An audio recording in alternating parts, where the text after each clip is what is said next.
Welcome everyone to the introductory part of the new video series about the mathematics used in the Irregular engine.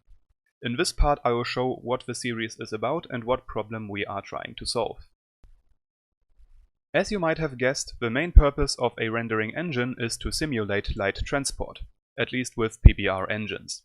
Usually light transport by reflection has the greatest impact on a scene, even though transmission and refraction are just as important when it comes to physically based rendering.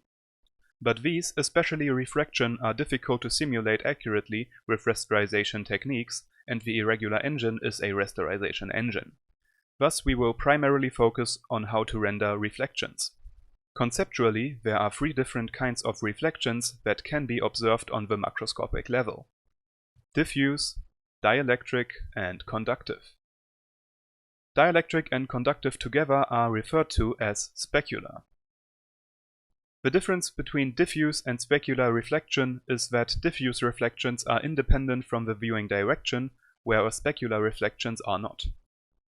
The difference between dielectric and conductive reflection is that dielectric reflections are not tinted with the albedo. The albedo is the reflectance of a surface, or less scientifically, the color of the object.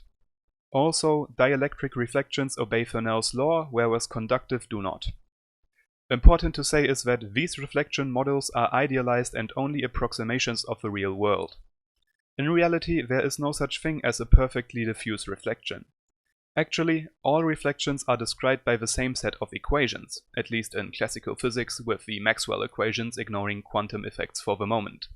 In practice, all reflections obey Fresnel's equations, but it is visually negligible and in addition a complex calculation involving additional coefficients in the case of non-dielectrics, and thus this effect is simply ignored by most renderers for conductive materials. This was it for the introduction. In the next part I will show the mathematical notation and conventions I will use in this series to explain further concepts.